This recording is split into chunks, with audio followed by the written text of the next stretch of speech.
जब क्वारंटाइन में मर रहे थे तब आपने कहा 500 रुपया देंगे। उसके बाद इनका एक लव लेटर चला गया अमृत प्रत्यय का, बोला कि आप लोग 500 रुपया नहीं मिलेगा, अनुशासनहीनता दिखा दी। औकात है क्या तुम्हारी? तुम जनता को अनुशासन दिखाओगे। उसके बाद अंतिम में कह दिए कि ये लोग डकैती चोरी करेंगे, बाहर से आने वाले को रोजगार नहीं मिलेगा। अब बकबक करते हैं रोजगार देंगे।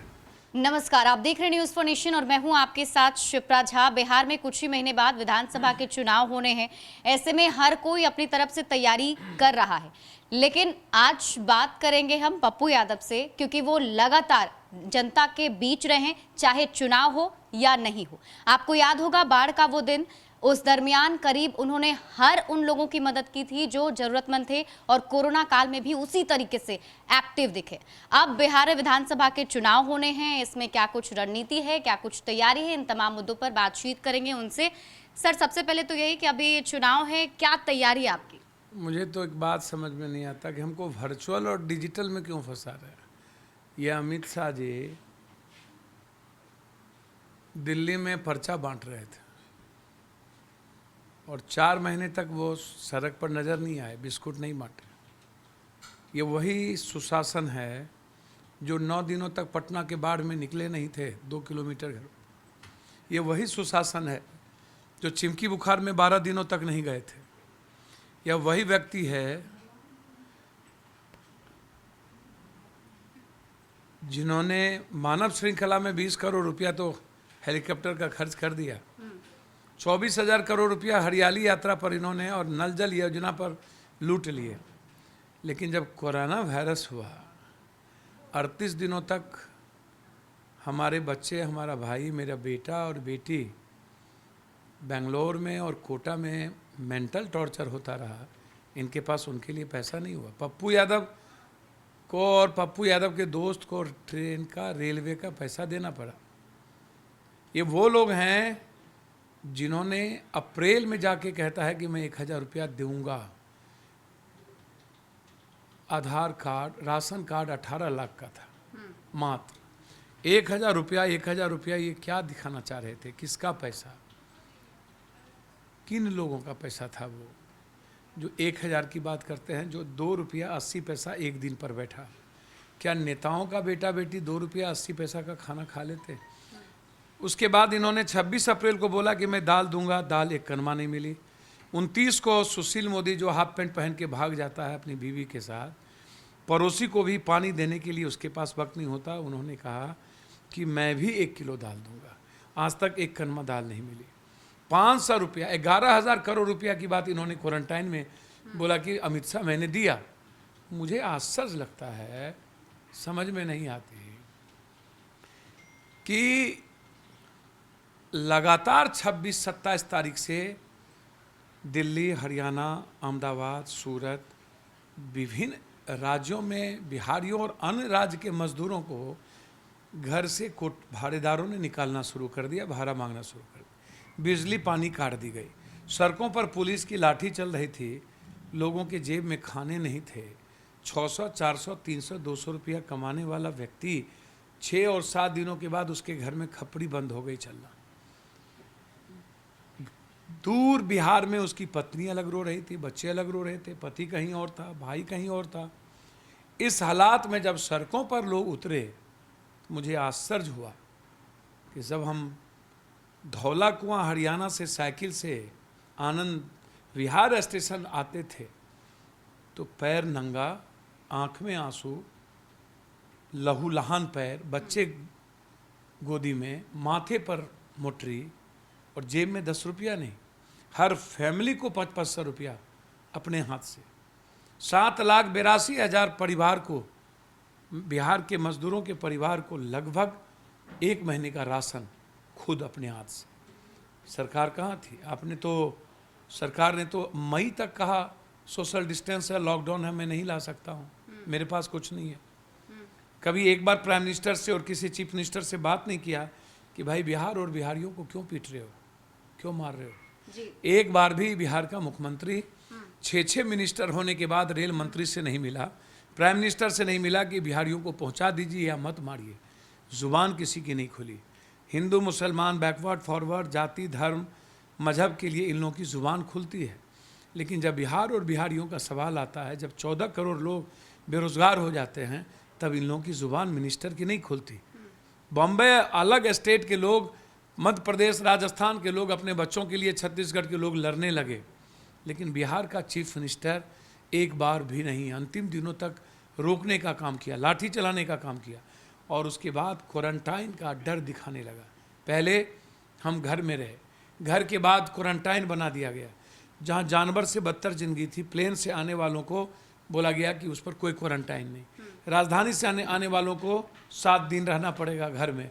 लेकिन जब श्रमिक ट्रेन से हम 102 आदमी श्रमिक ट्रेन में हमारे मरे, और 49 से ज़्यादा क्वारंटाइन में मजदूर मचा, किसने मारा? ये जिम्मेदारी किसकी थी? क्या कारण है कि 4 महीने तक यह सुशासन जो धृतराष्ट्र की तरह बेशर्म सुशासन, क्या कारण है कि एक बार भी घर से नहीं निकला? क्या इनको फुर्सत नहीं थी? ये इनके रीजन में 41 से 42% लोग पलायन हुए हैं। क्या हो गया इनका पेरिस का, ये पटना का डब्बा? क्या हो गया पलायन के सवाल पर बहस? क्या जवाब देंगे आप? 20,000 करोड़ रुपया बच्चे बाहर पढ़ने के लिए देते हैं, क्या बोलेंगे आप? आपने कोई इंफ्रास्ट्रक्चर बना दी क्या? आपको जब चुनाव आता है तो लालू लालू लालू लालू लालू लालू लालू। बिल्कुल। और कोरोना वायरस के ऐसे संकट के बीच अब बिहारियों की मदद करनी चाहिए थी, वैसे में अभी सरकार कहीं ना कहीं जो चुनाव पर ध्यान दे रही है, इसको किस तरीके से देखते हैं? मुझे वही बात तो कहना है।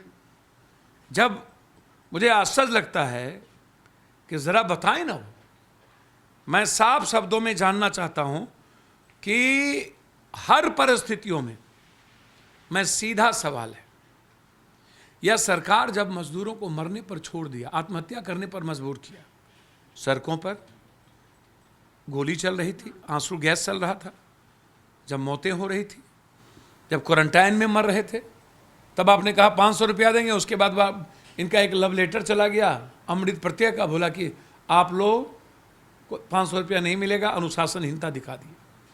औकात है क्या तुम्हारी? तुम जनता को अनुशासन दिखाओगे? उसके बाद अंतिम में कह दिए कि ये लोग डकैती चोरी करेंगे, बाहर से आने वाले को रोजगार नहीं मिलेगा। अब बकबक करते हैं रोजगार देंगे। नीतीश बाबू, ये चुनावी साल है, 15 साल हो गए, 6 सवाल का जवाब दे दो।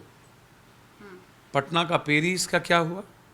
डब्बा बनाए, मौत का कुआं बना दिया, जिंदगी हराम कर दी। सेकेंड पलायन क्या हुआ? 65 लाख, 27 लाख एप्लीकेशन पड़ा। थर्ड अपराध का क्या हुआ? सतपाल जी जब गवर्नर यहाँ से गए तो उन्होंने कहा कश्मीर से ज़्यादा अपराध। फोर्थ रोजगार का क्या हुआ? फिफ्थ हेल्थ और एजुकेशन क्या हुआ? सुशासन का, भ्रष्टाचार का क्या हुआ? और अपराध, लालू यादव से 2 साल पहले सत्ता में बड़े भाई की तरह गले मिल के सत्ता बनाए, तब लालू यादव 15 साल पुरानी यादें हैं। 15 साल सवाल आपसे है नीतीश कुमार, आपने क्या किया? बलात्कार चरम पे। यदि राजबल्लभ अपराधी है तो अशोक महतो क्या है? अखिलेश सिंह क्या है? चलिए, तो यहाँ आप 150 लोगों की हत्या हुई। बिल्कुल। अभी आपने जो MLC को लिया, ये सेठ गांजा माफिया, बालू माफिया, सिवान में साहबुद्दीन जनाब, तो ये अजय सिंह क्या है जिसको खरमास में ब्याह करा के उसकी बीवी को टिकट देते हो? आप 100 मर्डर करने वाले की बीवी को कैबिनेट मिनिस्टर बनाते हो। सुरेंद्र क्रिमिनल है तो बिंदी क्या है? अरुण क्रिमिनल है तो और लोग वहाँ क्या हैं? इसीलिए 15 साल पुरानी बातें नहीं चलेगी। आप बताओ 15 साल में क्या किए? कहाँ गए बच्चे पढ़ने के लिए? क्या हुआ? एक शहर में जितनी फैक्ट्री है उतना पटना में फैक्ट्री, दिल्ली में, बिहार में फैक्ट्री नहीं है। 3800 कुछ फैक्ट्रियां हैं। क्या हो गया बाढ़ का? जब कभी बाढ़ आता है तो कहते हैं नेपाल के सहारे खेलता है। जब कभी चिमकी बुखार आता है तो कहता है गर्मी और लीची, और डेंगू होता है तो कहता है ठंडा, और अभी पटना में जल जमा हुआ तो कहता है कोरोना वायरस। यानी कि भगवान भरोसे सरकार ने सबको छोड़ दिया है। चलिए आगे बात कर लेते हैं अभी ताज़ा हालात पे। अभी जदयू के राजद के 5 एमएलसी जो हैं जदयू में शामिल हो गए, भगदड़ मची हुई है, इस पर क्या कहेंगे? कोई भगदड़ नहीं है, ये आदत है। जस करनी तस भोगनी, रोपिएगा बबूल तो खाइएगा खजूर। माल माल माल गाल माल गाल, ये जब राजनीतिक और पॉलिटिशियन करेंगे तो क्या तो लगता होगा? है राजद कमजोर होगा इससे। अब मैं विपक्ष प्रवक्ता पर तो उनका हूं नहीं। आत्ममंथन रघुवंश बाबू के लिए करना चाहिए, और राष्ट्रीय प्रधान महासचिव कमर आलम को, जिसके लालू जी के सेकेंड मैन थे, वो क्यों गए, ये सवाल है। मैं और लोगों, गांजा भांग माफिया, बालू माफिया, घटढुक्का माफिया, इधर उधर माफिया के बारे में चर्चा नहीं करूँगा। सबका, हमरा बिहार में तू नटवा, तोरा बिहार में हम नटवा, जी। हमाम में सब नंगे, हर डाल पर उल्लू बैठा, अंजामे गुलिस्ता क्या होगा। ये सब नहीं जीत सकते मुखिया में। अकेले लड़े ना नीतीश बाबू और सब बाबू, बिल्कुल 20-30 सीट पर निपट जाएंगे, चिंता मत करिए आप। इन लोगों का वो हश्र होगा, ये लोग भगवान बैठे हुए हैं, गठबंधन और जात पात नफरत क्या सोचते हैं। सब दिन बिहार जो हश्र इन्होंने मजदूरों और छात्रों का किया है ना, किसानों को तुमने पैकेज दिया, तुमने आम आदमी की जिंदगी के बारे में कभी सोचा? यूथ का क्या होगा, गरीब का क्या होगा? पप्पू यादव को 22,000 अकाउंट में पैसा डालना पड़ा, 2,000, 1,500, 1,000। कोई शहर नहीं था जहां पर खाने की व्यवस्था नहीं थी। तुमने क्या किया? बिहार में लड़ाई महागठबंधन वर्सेस एनडीए है, लेकिन महागठबंधन में अभी से ही प्रॉब्लम चल रहे हैं। आपको क्या लगता है? ये चैनल की बातें हैं, जनता ऐसा कहाँ सोचती है। आपको लगता है तीसरा भी कुछ है यहाँ पे? मुझे नहीं लगता कुछ भी, जनता को लगता है। अच्छा, मुझे क्यों लगेगा? तो कौन सा वो अपने मियां विकल्प मिट्ठू जनता बन के लिए जाऊं? हो सकता है? हमेशा एक बात याद रखिएगा, बिहार की जनता, बिहार के यूथ, बिहार के फार्मर, बिहार की बेटियां विकल्प चाहती है। एक विकल्प, वही चेहरा, वही अपराधी, वही माफिया, वही लुटेरा, वही घटढुक्का। बिल्कुल आपने बिहार दुनिया का नंबर 1 हो सकता है। बिहार के एक मजदूर बाहर नहीं जाएंगे, बिहार के एक बच्चे बाहर नहीं जाएंगे। ये 15 साल बहुत नहीं होता है। बिल्कुल, मेरा काउंटर क्वेश्चन यही था कि आप कह रहे हैं कि जनता एक विकल्प चाहती है, तो वो विकल्प क्या होगा? क्या है। तीसरा मोर्चा जनता की कोई संभावना? तीसरा मोर्चा चिंता ना करिए, आप चिंता ना करें। जनता अपने सेवक को, अपने बेटे को ढूंढ लेता है, जनता तय कर लेती है। भगवान दी, कितने दिन आप उसको 500 रुपया, कितने दिन आप उसको जात पात में उलझाओगे, हिंदू मुसलमान में उलझाओगे।